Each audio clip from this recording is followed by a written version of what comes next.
Okay. Good afternoon. My name's Laurie French, and I'm the president of the Canadian School Board Association. I'm here with Shelley Morse. Shelley.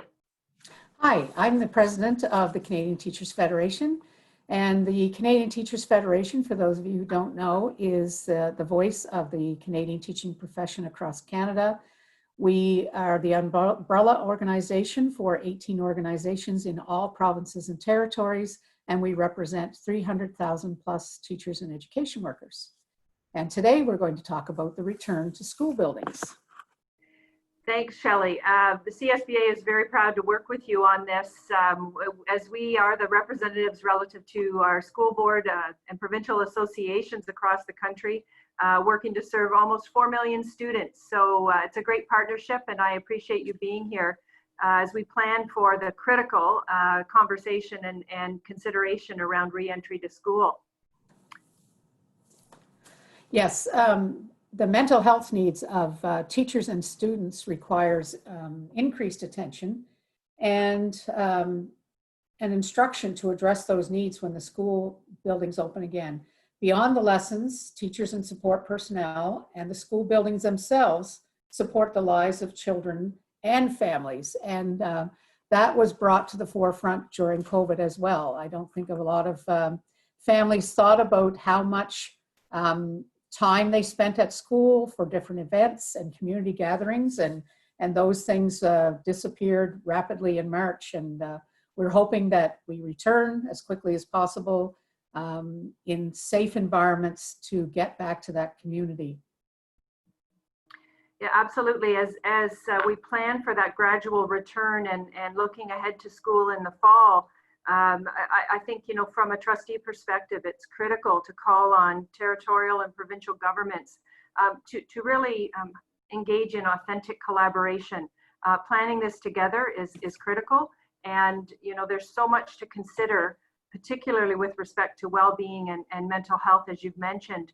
I think we've seen some examples across the country where a co-governance approach between ministries and school board associations has resulted in some well-planned and successful strategies, and that's going to be important for us as we continue that work through the summer, but also to ensure that we listen to those experts in the public health realm to be sure that safety and effective strategies are in place to protect our staff and our students.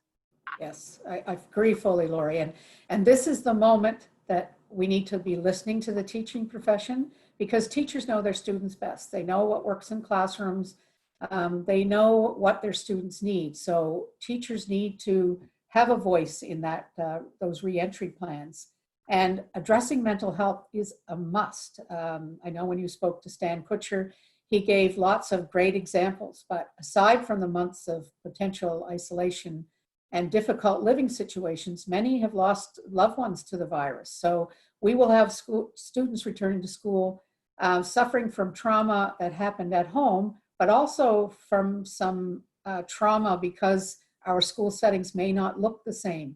And we need to be prepared with trauma-informed practices and looking through that lens of mental health before we start pushing curriculum. We need the opportunity to connect with students and make sure that they're feeling comfortable and safe before we can move on to learning. So as I had said in a previous segment, 3/4 of the teachers surveyed out of 18,000 are extremely concerned about the health and well-being of their students. So we need to be prepared when schools reopen to look out for students and be well aware of those needs well in advance. And absolutely.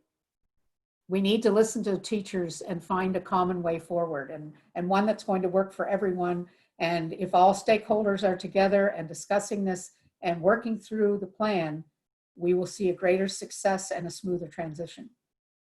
No, I agree. I think that never before have I appreciated the value of that safe and caring adult in a classroom and understanding the role that plays in the development of our children from a learning perspective, but from a social aspect as well.